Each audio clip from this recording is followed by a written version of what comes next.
अस्सलाम वालेकुम स्टूडेंट्स। कैसे हैं आप सब लोग? उम्मीद है आप सब ठीक होंगे। अब हम स्टडी करते हैं science as a collaborative field. ठीक है, वो कहता है कि साइंस के अंदर हम जब स्टडी करते हैं तो काफ़ी सारे मसाइल को हल किया जाता है, जैसे कि किसी बीमारी के बारे में बात कर ली ना, तो साइंस एक इंटरडिसिप्लिनरी मतलब मल्टीपल सब्जेक्ट्स को मिला के जो हम कहते हैं बायोलॉजी, केमिस्ट्री, फिजिक्स, इन सब को मिला के कहते हैं ये भाई साइंस है। ठीक है, तो अब वो कहता है कि साइंस के क्या क्या फ़ायदे हैं, अब तक साइंस ने हमें क्या फ़ायदे दिए हैं, साइंस की क्या कोलैबोरेट किया है साइंस ने इंसानों के फ़ायदे के लिए। पहला फ़ायदा है ह्यूमन जीनोम प्रोजेक्ट। आपको पता है कि जब भी कोई सॉफ्टवेयर बनाते हैं उसके अंदर कोडिंग की जाती है। आप किसी भी कोडिंग सॉफ्टवेयर के थ्रू कर सकते हैं, पाइथन और कोई भी यानी कि C++, जावा, ये मैं ऐसे नाम ले रहा हूँ। कोई भी कोडिंग कोई भी चीज़ जब हम बनाते हैं ना तो वो कोडिंग के थ्रू बनाते हैं। ठीक है, तो इंसान को भी अल्लाह ताला ने जो है ना कोड किया है। इंसान के अंदर होते हैं जीन्स। क्या होते हैं? जीन्स। इंसान के अंदर होते हैं जीन्स। ठीक है, और जीन के अंदर ना कोडिंग की हुई होती है। तो अब साइंटिस्ट ने ये सोचा कि हम इंसान की क्यों ना कोडिंग को दरियाफ्त करें, कोडिंग को फाइंड करेंगे, इंसान का कोड किस तरह है, इंसान के अंदर जो कोडिंग है वो किस तरह की हुई है। ठीक है, तो इंसानों ने स्टार्ट किया इंटायर ह्यूमन जीनोम, इंसान के पूरे इंसान का एक जीनोम यानी कि उसका जो जेनेटिक कोड है वो 2003 में इंसान ने ये पूरा कर लिया। अब इंसानों के पास तकरीबन कंप्लीट इंसान का कोड मौजूद है कि इंसान के अंदर क्या क्या कोड है। ये कोड बहुत बड़ा है, तकरीबन इंसान billion trillion trillion trillion codes हैं इंसान के अंदर ना, इतने बड़े वर्ड्स से कोड किया गया इंसान को। तो वो कंप्यूटर्स की मदद से इंसान ने अभी इसको कंप्लीट किया है। और ये इसके अंदर ना मॉलिक्यूलर बायोलॉजिस्ट ने हेल्प की, जेनेटिक्स ने हेल्प की, इंफॉर्मेटिक्स और कंप्यूटर साइंस, इन सब स्टूडेंट्स ने जो है ना वो मिला के कोड फाइंड किया। एक इंसान यानी कि एक फील्ड फाइंड नहीं कर सकती, पूरी साइंस ने, साइंटिस्ट ने, मल्टीपल फील्ड्स के साइंटिस्ट ने मिला के इंसान का कोड दरियाफ्त किया। ठीक है, इंटरेस्टिंग चीज़ है वैसे ये। इसके बाद हम बात करते हैं क्लाइमेट चेंज रिसर्च। देखें अभी क्लाइमेट चेंज में जो है वो काफ़ी इंसान फ्लड्स आ रहे हैं। तो क्लाइमेट चेंज का मतलब है कि ना इसकी जो फ्लड्स आ रहे हैं या ज़लज़ले आ रहे हैं, इनको रोकने के लिए क्या क्या इंसान कर सकता है। फ्लड्स को तो कर सकता है, ज़लज़ले के लिए इंसान शायद इंसान कुछ नहीं कर सकता। तो इसके लिए भी हमें एटमॉस्फेरिक साइंटिस्ट चाहिए, इकोलॉजी और इकोनॉमिक्स और सोशियोलॉजी, इन सब की स्टडी चाहिए, तभी जाके हम क्लाइमेट चेंज के ऊपर रिसर्च कर सकते हैं। ठीक है, इसके बाद है मेडिकल रिसर्च। इंसान के अंदर जो कैंसर है, कैंसर के लिए हमें कैंसर की ट्रीटमेंट के लिए हमें फार्माकोलॉजिस्ट, हमें डॉग्स को स्टडी करने वाले भी चाहिए, स्टैट्स वाले भी चाहिए, जेनेटिसिस्ट भी चाहिए, बायोकेमिस्ट भी चाहिए, बायोलॉजिस्ट भी चाहिए, ऑनकोलॉजिस्ट भी चाहिए। ये सारे जो है ना साइंटिस्ट की मुख्तलिफ कैटेगरीज़ में साइंटिस्ट हैं। ऑनकोलॉजिस्ट उनसे वो साइंटिस्ट हैं जो कि कैंसर के स्पेशलिस्ट हैं, बायोलॉजिस्ट बायोलॉजी के स्पेशलिस्ट हैं, बायोकेमिस्ट बायोकेमिस्ट्री के स्पेशलिस्ट हैं, जेनेटिसिस्ट जेनेटिक्स के स्पेशलिस्ट हैं, स्टैटिस्टिशियंस जो हैं स्टैट्स के स्पेशलिस्ट हैं। इन सब ने मिला के कैंसर पर रिसर्च किया। तो ये मेडिकल रिसर्च भी एक साइंस की जो है वो कोलैबोरेटिव फील्ड है। इसके बाद रोबोटिक्स एंड एआई, आजकल काफ़ी सारे इसके ट्रेंड है। और किस तरह देखें, इंसान का अगर कोई बाजू चला जाता है तो वो एक रोबोट वाली बाजू इंसान की आर्म पे कनेक्ट कर दी जाती है, और इंसान जब सोचता है कि यार मैं बाजू को ऊपर करना चाहता हूँ तो वो रोबोटिक आर्म ऊपर ऑटोमेटिकली मूव हो जाती है। इसमें भी मल्टीपल साइंटिस्ट चाहिए, कंप्यूटर साइंस के लोग चाहिए, मैथमेटिशियन चाहिए, इंजीनियरिंग से, न्यूरो साइंस और साइकोलॉजी, इन सब से रिलेटेड जो है इंसान चाहिए होते हैं अगर हम इस फील्ड में काम करना चाहते हैं। तो सारे इंसान मिलकर काम करते हैं इस फील्ड में। तो ये नहीं है कि एक प्रॉपर फील्ड है, इसके लिए मल्टीपल जो है वो फील्ड्स के साइंटिस्ट चाहिए। इसके बाद स्पेस एक्सप्लोरेशन है।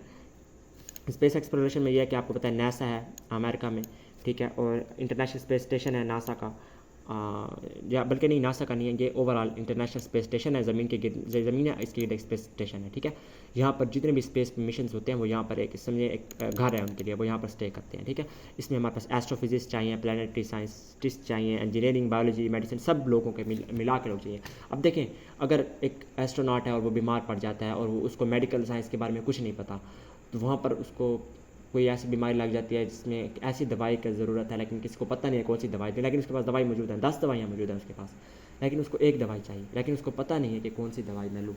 तो वहाँ पर उसके पास मेडिसिन का नॉलेज होना लाजमी है ताकि वो अपने आप को ठीक कर सके। तो ये मल्टीपल साइंटिस्ट चाहिए होते हैं एक मिशन के लिए, एक चीज़ के लिए। ठीक है, अब हम डिस्कस करेंगे साइंटिफिक मेथड को, किस तरह क्या होता है साइंटिफिक मेथड और किस तरह जो है वो ये होता क्या है। देखिए अगर आप एक रिसर्च करना चाहते हैं, आप ये जानना चाहते हैं कि बारिश किस तरह आती है, बल्कि इंसान के अंदर बुखार किस तरह होता है, ठीक है, आप एक प्रॉपर रिसर्च करेंगे उसके ऊपर। अब रिसर्च किस तरह करेंगे, रिसर्च की स्टडी को हम साइंटिफिक मेथड वो मेथड है जिसमें ना हम रिसर्च करें, जिस मेथड को यूज़ करके हम रिसर्च करते हैं। ठीक है, तो जी इन स्टेप्स को कहते हैं साइंटिफिक मेथड। ठीक है, तो अब क्या क्या स्टेप होगा? पहला स्टेप होगा हम क्या रिसर्च करना चाहते हैं, हमारा मसला क्या है जिसको हम हल करना चाहते हैं। क्या आप हमारा फॉर एग्जांपल किसी का मसला, हमारा मसला है भाई कि बुखार किस तरह होता है, ठीक है, ये हमारा मसला है। दूसरा ऑब्जर्वेशन, अब दूसरा स्टेप इसका ऑब्जर्वेशन होगा। अब हम ना अगर कोई रिसर्च करना चाहता है वो देखेगा इंसानों को कि कितने इंसानों को हो रहा है बुखार, किस तरह हो रहा है। फिर उसके बाद हम एक हाइपोथेसिस देंगे। हाइपोथेसिस का मतलब हमने जो ऑब्जर्वेशन की, हमने ये देखा कि जो लोग सर्दी में ज़्यादा आइसक्रीम खाते हैं उनको बुखार होने के ज़्यादा चांसेस हैं। तो फिर हमने एक अपनी स्टेटमेंट दे दी कि भाईजान हमने ये सोचा कि ये देखा कि जो इंसान आइसक्रीम ज़्यादा खाते हैं सर्दी में उनको फीवर हो जाता है, ठीक है। ये हमारी एक हाइपोथेसिस आ गया। इसके बाद डिडक्शन। डिडक्शन का मतलब है हमने एक रिज़ल्ट निकाल लिया। हमने ये रिज़ल्ट निकाला 30% लोग जिन्होंने रात को आइसक्रीम खाई सर्दी में उनको बुखार हो गया। इसके बाद एक्सपेरिमेंट किया हमने। एक्सपेरिमेंट कैसे करेंगे हम? एक्सपेरिमेंट करेंगे, हम अपने 50 लोग लेंगे, उनको हम सर्दी में आइसक्रीम खिलाएंगे और फिर हम देखेंगे कि क्या 30% लोगों को बुखार होता है या नहीं होता। इसके बाद हम रिज़ल्ट देंगे कि आया बुखार हुआ था या नहीं हुआ था। तो ये स्टेप्स हमने फॉलो किए और फिर हमारे पास एक साइंटिफिक रिसर्च आ गई कि जी हमने साइंस से ये देख कर, हमने सोच समझ के एक्सपेरिमेंट करके ये रिसर्च निकाली कि इस 30% लोगों को बुखार हो गया। तो इस तरह ये स्टेप्स आप फॉलो करेंगे, फिर आप कोई भी रिसर्च कर सकते हैं। रिकॉग्निशन ऑफ अ प्रॉब्लम, मैंने आपको बता दिया कि first step involve identifying and defining a scientific problem. पहले हमने प्रॉब्लम को सोचना है कि क्या प्रॉब्लम है, हम क्या प्रॉब्लम स्टडी करने वाले हैं। तो ये जो आपने डेफिनेशन है इसकी वो याद कर लेनी है, ठीक है। डेफिनेशन आपने ये वाली याद कर लेनी है, ठीक है। कोई भी बंदा आपसे पूछ सकता है कोई प्रॉब्लम, तो किसी की याद खुद से आ सकती है। जैसे मेरे जहन में बुखार वाली बात है, आपके जहन में भी कोई प्रॉब्लम आ सकती है। पहली बात प्रॉब्लम हमने सोचनी है क्या है, ठीक है। उसके बाद हमने क्या करना है, ऑब्जर्वेशन करनी है। दो तरह की ऑब्जर्वेशन होती हैं, ये MCQs में भी आती है। क्वालिटेटिव वो होती है जिसमें हम दो चीज़ें देखते हैं। क्वालिटेटिव फॉर एग्जाम्पल ये है कि बुखार हुआ या नहीं हुआ, येस और नो में आंसर देना है, इसको हम कहते हैं क्वालिटेटिव ऑब्जर्वेशन। आंसर नहीं देना, सॉरी, इसमें हमने देखना है कि क्या हो रहा है या नहीं हो रहा, ये देख रहे हैं हमने। ऑब्जर्वेशन है ना, इसलिए हम देख रहे हैं। जैसे कि कलर या फ्लावर, ये इसने कोई और रिसर्च लिखी हुई है, आप भी ये लिख सकते हैं, आप अपनी भी एग्जाम्पल दें। क्वांटिटेटिव में ये होता है कि हम डेटा देते हैं, हम नंबर्स की फॉर्म में देते हैं कि 30% लोगों को हमने देखा कि बुखार हो रहा था, तो इसमें हम डेटा देते हैं। क्वांटिटेटिव और क्वालिटेटिव डेफिनेशन आपने यहाँ से डेफिनेशन ये याद कर लेनी है, इसके एग्जाम्पल भी याद कर लेनी है। ये पेपर में बहुत मरतबा पूछी गई है, पुरानी बुक में भी ये डेफिनेशन थी, अभी भी ये डेफिनेशन जो है वो हैं। हाइपोथेसिस, जो हमने चीज़ें देखी, एक स्टेटमेंट हम देंगे, उस स्टेटमेंट को कहेंगे hypothesis. Tentative answer of a scientific problem is hypothesis. जैसे मैंने आपको एग्जांपल दी, सर्दी में खाने से आइसक्रीम बुखार हो जाता है, ठीक है। अब इसके जो चार वो है ना करेक्टरिस्टिक, ये बहुत इंपॉर्टेंट है, ये पेपर में पूछे जाते हैं, ठीक है। तो चार, अब अगर मैं स्टेटमेंट देना चाह रहा हूँ तो वो स्टेटमेंट किस तरह की होगी? पहली बात, एक प्रॉब्लम का आंसर होना चाहिए। प्रॉब्लम हमारी थी बुखार किस तरह होता है, तो हमने ये एक आंसर दिया। अब स्टेटमेंट ये थी कि सर्दी में आइसक्रीम खाने से बुखार हो जाता है। हमारी अवेलेबल ऑब्जर्वेशन से मैच करनी चाहिए। ये ना हो कि मैंने देखा हो कि ऐसे बुखार नहीं हो रहा और मैं क्या तो बुखार हुआ है, नो, जो मैंने देखा है वही इस स्टेटमेंट के अंदर होना चाहिए। स्टेटमेंट के अंदर यही होना चाहिए कि बुखार होता है। इसके बाद इसको एक्सपेरिमेंट के थ्रू टेस्ट भी किया जा सके। ऐसी ना हो कि जिसको टेस्ट ही ना किया जा सके। जैसे मैं कहूँ आसमान में 1 ट्रिलियन सितारे हैं, अब उसको टेस्ट ही नहीं किया जा सकता, तो ये ऑब्जर्वेशन अच्छी नहीं थी, मेरी हाइपोथेसिस अच्छा नहीं था।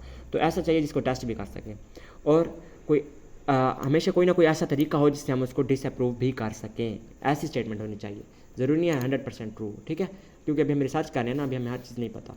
इसके बाद डिडक्शन ये है कि अब हमने जो हाइपोथेसिस दिया उससे हमने रिज़ल्ट निकाल लिया। रिज़ल्ट फिर ये निकालेंगे कि इफ़ और देन की स्टेटमेंट यूज़ करेंगे। फॉर एग्जांपल, अगर आइसक्रीम खाते हैं, अगर इफ़ आइसक्रीम खाते हैं देन डिवेलप्स फीवर हो जाता है। तो डिडक्शन में हम ये दो चीज़ें यूज़ करते हैं। डिडक्शन हाइपोथेसिस का बेसिकली उसके अगला स्टेप होता है, ठीक है। इसके बाद हाइपोथेसिस और डिडक्शन की डेफिनेशन, ये एग्जांपल दी हुई है, आप इसको देख लें। लीफ डिस्कोलोरेशन और स्टंटेड ग्रोथ प्लांट में आयरन डेफिशिएंसी से होती है। मतलब अगर ज़मीन के अंदर आयरन की कमी है तो पत्ता दरख्त का ख़राब हो जाएगा, ये हमने हाइपोथेसिस दिया। अब हमने डिडक्शन क्या निकाली? डिडक्शन ये निकाली, अगर ज़मीन के अंदर आयरन की कमी थी और हमने ज़मीन के अंदर आयरन डाल दी, तो अब हमने देन तो का वर्ड यूज़ किया, तो पत्ता सेहतमंद हो जाना चाहिए। इसके बाद एक्सपेरिमेंट करेंगे, ये आप यहाँ से देख लें। एक्सपेरिमेंट का मोस्ट इंपॉर्टेंट स्टेप होता है किसी भी हाइपोथेसिस का, वो यहाँ से आप देख लें, ठीक है।